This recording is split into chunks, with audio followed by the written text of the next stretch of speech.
Welcome to this week's edition of the OCU Athletics Update. I'm Andrew Himes, and this week we're talking to Superstar Athlete of the Week, Liz Mathews, and cross-country coach, Conor Holt. Hi, I'm Magean De La Torre, and I'm here with Superstar of the Week, Liz Mathews. She's a sophomore from Wichita, Kansas, and she won silver in the women's collegiate single race at the head of the Oklahoma last weekend. Thank you for joining us. Absolutely. So how did you get into rowing? Well, I started in high school. My brother rowed for West Point for I think 3 or 4 years, and I did track and cross country. And he's like, "Hey, you are tall, and there's a lot of rowing programs all over the United States. You should try and see if you can get involved in one." And so I kind of was just doing it for fun. And then my senior year, second semester, I just went to an indoor race, and I got offered a scholarship right on the spot. And so I was like, well, let me see what this whole rowing in college is all about, and started looking around and found some schools close to home and fell in love with the sport, and here I am. Very cool. Yeah. You're also on the cross country team. How'd you get into that?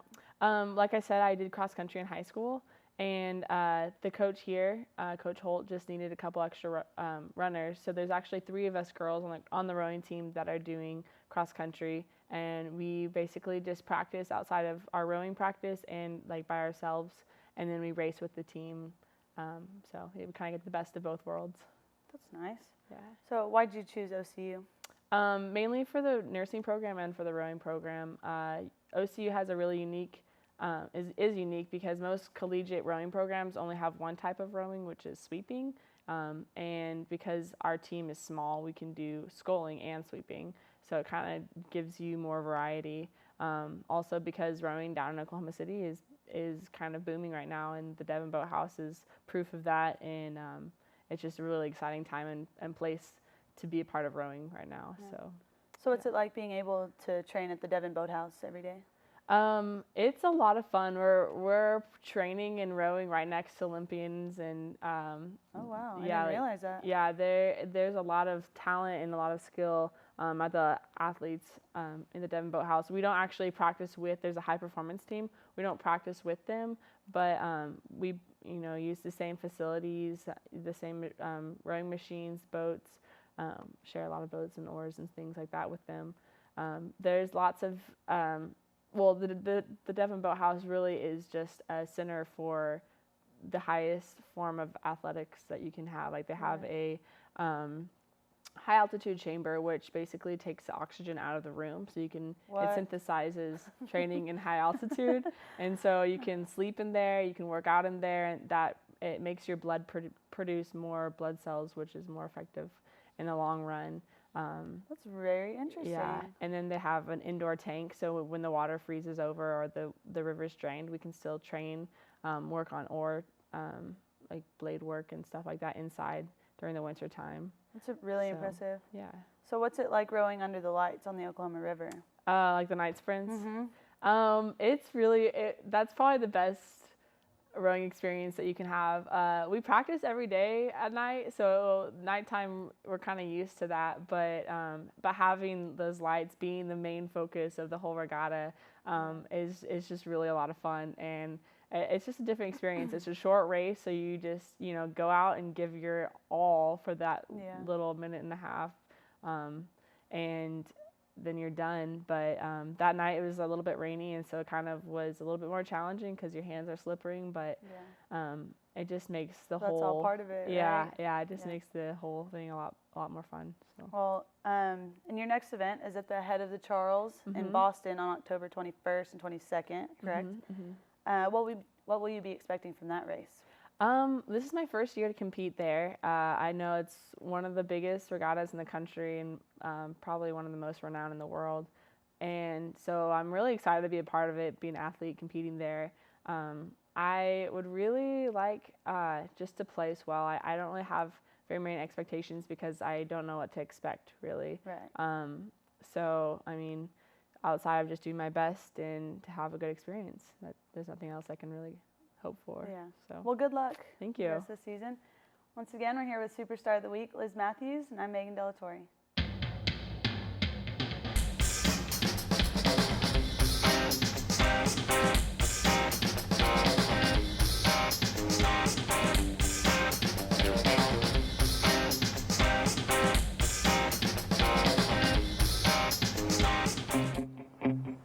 There's a call to be answered.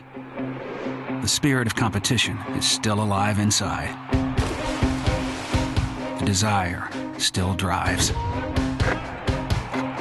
The phrase student athlete has a great ring to it. Lasting friendships are ready to be made. You just want to keep playing. Game on. Learn more at naia.org. Here on the OCU Athletics Update, we're talking to cross-country coach Conor Holt. The men and women's teams picked up their first team victories on September 22nd at the Oklahoma City University Fall Classic at Remington Park. And Coach, your team's picked up your first program wins. What does that do for the program going forward? It's great. You know, I think all along that when you get a win, it's a W, and I think that's great for the program. It's great for the kids because, you know, they work so hard, and it's great to actually go out and beat people. That's what racing's all about, beating people. So it's good for the program, and then doing it on our home course, you could say, our home meet, that's even better. And yeah, it was good. So 12 freshmen on the men's team this year. Talk about some of those guys and who are going to make an impact. Well, you know, when you're building a program from scratch, it's all about recruiting, and you know, that was always my goal along, was to bring in a large freshman class on both the women and the men's side, and that will continue next year too. I'm hoping to bring in just as many next year. But on the men's side, obviously, you know, you look at some of the guys on the team. Arya Barani from Edmond Santa Fe, great kid, state champion in high school, one of the top Oklahoma runners ever from high school, and it's great to have a kid like that in your program, and he's just come right in and just keep on doing what he's been doing in high school, so that's good. And then Hunter Swink, obviously, state champion in the 800 meters on the track. Not a great cross-country runner, and that's his own word saying that, but he kind of went out and then finishing second in our home meet in cross-country. It was good. And then you look down through the list, you know, Colin Earl, he was a Frank Brooks scholarship winner here, academic scholarship. The average ACT score, I think, if you look at all the kids I brought in, was a 25. So, you know, when I'm recruiting kids, that's what it's all about, trying to get those kids that want to run at the collegiate level but also can handle the academic rigors of a place like Oklahoma City University. And, you know, it's just going out and talking to kids and getting to know kids, getting to know families, and getting to know the high school coaches in Oklahoma, Texas, and so on. But yeah, we brought in a pretty good class on the men's side. We have Ryan Scheichner from Texas, goes to the same high school as Leo Mazzano, Olympic silver medalist this year in the 1500 meters for the US. Yeah, it's good. 11 newcomers on the women's team. Also talk about some of the highlights there. Yeah, you know, same thing with the women's side. Great recruiting class brought in. You know, you look at Katrina Nolan from Canada, comes in the first race, breaks the school record in the 5K, and I could see her just continue to just improve along the season here. The goal all along, I think, for a few kids on both the women's and the men's roster is to get some individual qualifiers to run cross-country nationals, and then kind of step it up then and do the same thing on the track. So, but yeah, Kate O'Halloran from Ireland, coached by my father in Ireland, so that was kind of cool to have bring someone over that's been kind of coached in the whole family for the last 15 years, you know, so that's fun. And then you look at some of the younger kids. We have Kendra Mann, golfer, very good golfer here for OCU. She wanted to come out and run cross country because she was a state runner-up in high school in cross country, and she's kind of stepped in there, kind of taking care of business too. And then we have a few rowers that wanted to join the program too, and great aerobic athletes. And I think rowing, running, you know, it kind of goes hand in hand. It's the same oar anyway for starters, so that's good. But you know, just a great group of kids to work with, I think. And you know, and as we bring in more recruits, they kind of just solidify the whole thing, why we want to do what we're doing here at OCU. So with 23 newcomers between the men and women's teams, how does that change your coaching strategy, if at all? You know, it's time management probably be the most important thing, you know, just rounding up all these kids every day for practice, you know. But, you know, when you have kids who have very high goals, both individually for their athletics and their academics, and then team goals, it's a real easy job, actually. It's kind of fun just to come to practice every day and have a very good, positive group to work with. You know, we have practice every morning at 6:20. 6:30, and you know, they're usually there before I am in the mornings, and you know, I show up 5-6 minutes and they're all there waiting for me, so that's kind of fun to see that. And then, you know, it's just a good group to work with, and you know, and they're athletes in their own mind. They have goals, and they know what they need to do to get to that next level, and that's what it's all about. You just put in the training, and you keep your fingers crossed, touch wood, that you can stay injury free, and you just have a great outlook, and sky's the limit, you know. So when you're out recruiting high schoolers, what do you tell them about the program here at OCU?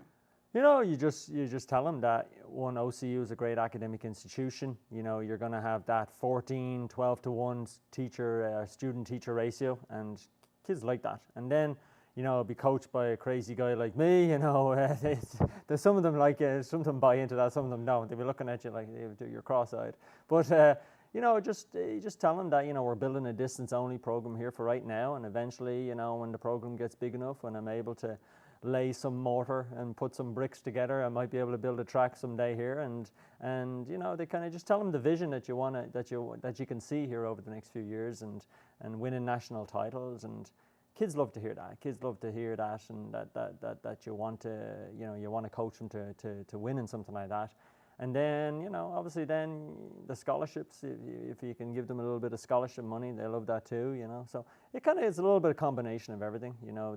The team we have, the coaching staff that we have in place, you know, we have some great coaches and assistant coaches, you know, and yeah, you just kind of lay it all out to them on the table and just tell them, listen, you know, if you can come here and you will have a great academic experience and hopefully a great athletic experience. All right, this has been OCU cross-country coach Conor Holt. The Stars will run in the Bison Invitational on Saturday in Shawnee.